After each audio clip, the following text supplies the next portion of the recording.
Asal-usul Kesultanan Banten. Pada abad ke-5, daerah ini merupakan pusat perdagangan rempah-rempah dan komoditas lainnya, serta merupakan bagian dari jaringan perdagangan yang melibatkan berbagai kerajaan di seluruh Nusantara.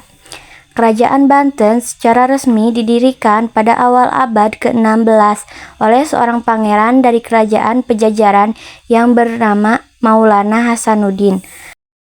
Akibat serangan Portugis yang menghancurkan kerajaan Pajajaran, membuat Maulana Hasanuddin mendirikan kerajaan Banten dan memilih Surosowan sebagai ibu kotanya. Dia kembali mengganti namanya menjadi Sultan Maulana Yusuf.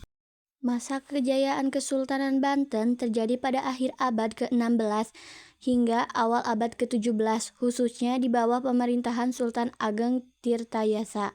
Dia adalah sosok di balik kesuksesan Kerajaan Banten yang berkuasa dari tahun 1651 sampai 1683. Lokasi Banten yang menghadap Selat Sunda dimanfaatkan dengan sangat baik. Ini menjadikan Banten sebagai salah satu pelabuhan terbesar di wilayah tersebut, sehingga menghasilkan pendapatan besar dari perdagangan internasional. Masa kejayaan Kerajaan Banten juga mencerminkan perkembangan seni dan budaya yang kaya.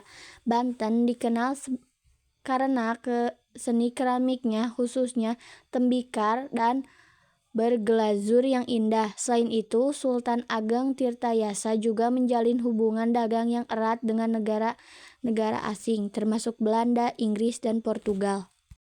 Keruntuhan Kesultanan Banten. Salah satu penyebab keruntuhan Kesultanan Banten pada abad ke-18 ini hampir sama seperti kebanyakan kerajaan Nusantara kala itu, yakni akibat kemunculan kolonial Belanda. Seperti banyak kerajaan di Indonesia, Kesultanan Banten juga menjadi sasaran ekspansi kolonial oleh Belanda. Terlebih, kolonial mengamankan basis mereka di Batavia dan berusaha menguasai wilayah-wilayah penting di sekitarnya. Dari situ muncul perjanjian Panarukan yang dibuat oleh VOC.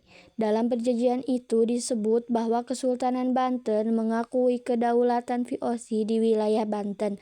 Hal ini membuat Banten menjadi negara bawahan VOC.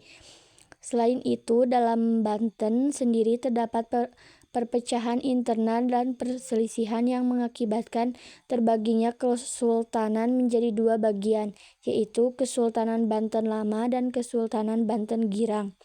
Hingga pada akhirnya Belanda berhasil menaklukkan Kesultanan Banten setelah mengalami beberapa pertempuran dan konflik bersama pasukan pemberontakan.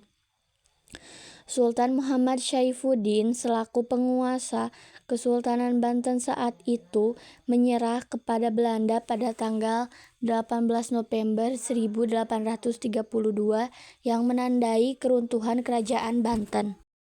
Peninggalan Kesultanan Banten mencakup sejumlah aspek budaya, sejarah, dan arsitektur yang masih dapat ditemukan hingga saat ini di wilayah tersebut.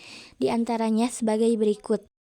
Benteng Spelwijk. Benteng ini dibangun pada abad ke-17 oleh pemerintah kolonial Belanda setelah menaklukkan Kesultanan Banten. Keraton Kaibon merupakan istana yang digunakan oleh sultan-sultan Kesultanan Banten. Masjid Agung Banten. Masjid yang dikenal sebagai Masjid Agung Al-Mukarromah adalah salah satu masjid bersejarah yang dibangun selama masa Kesultanan Banten.